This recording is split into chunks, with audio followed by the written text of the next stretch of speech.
tous les voir les secours s'écouler sur notre compte à rebours. T'as failli arriver en retard. Marine Le Pen sera-t-elle la première femme élisée? Et Marianne va annoncer le résultat. Décale-toi. Ouais, ça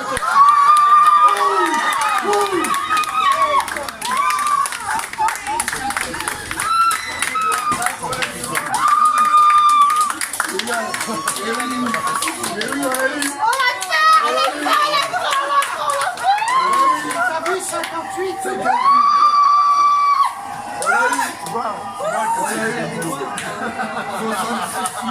On n'est pas 60.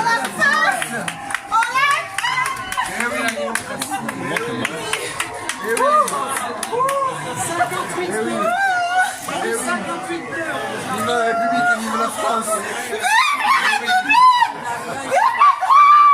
Vous êtes sur quoi là? C'est quoi le... C'est mon Facebook à moi. Ah, c'est votre Facebook à vous. Okay. Bon, vous étiez hyper heureuse.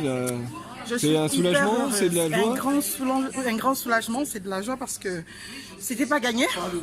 Il y a beaucoup trop de colère et il y a beaucoup de personnes que je connais, que l'on a rencontrées à l'occasion des tractages, des discussions avec les compatriotes, qui véritablement nous ont confié qu'ils allaient voter Le Pen, non pas parce qu'ils ont foi en Le Pen, non pas parce qu'ils croient en Le Pen, tout simplement parce qu'ils étaient en colère, par émotion, parce qu'ils détestaient, pour certains le disaient, hein, Emmanuel Macron. Mais on a essayé de convaincre ceux qu'on a pu, mais bah écoutez, il y en avait qui étaient complètement fermés à la discussion, qui ne voulaient pas en savoir quoi que ce soit.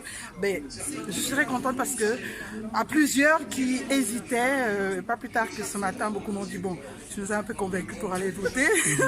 Donc ils hésitaient, bah, je me rends compte déjà qu'il n'y a pas eu, enfin beaucoup sont allés voter déjà, c'est très bien, mais au-delà de cela, il y a aussi, j'avais une ferme conviction que bien évidemment en fait la raison va l'emporter.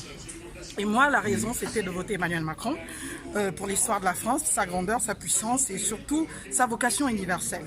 Et je me suis dit qu'on ne peut pas laisser un destin par émotion dans les mains de quelqu'un. Enfin, Alors 58%, pour vous, c'est un bon score ou Bon, moi, j'avais dit aux copains que je voyais entre 64 et 65.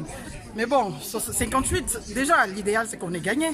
58, ça va, avec toutes les tensions qu'il y avait, avec toutes les colères qu'il y avait, les hésitations qu'il y avait, parce que il y a des leaders politiques qui clairement n'ont pas appelé à voter pour Emmanuel Macron, notamment Jean-Luc Mélenchon. On ne peut pas se cacher de le dire. Et quand on voit les scores faits dans les zones où il avait véritablement obtenu de plus gros suffrages, on se dit que quelque part, les insoumis sont véritablement des insoumis. Et c'est peut-être bien comme cela, malheureusement. Mais bon, c'était pas bien pour nous. Mais ce qui compte, c'est qu'on ait gagné. Merci beaucoup.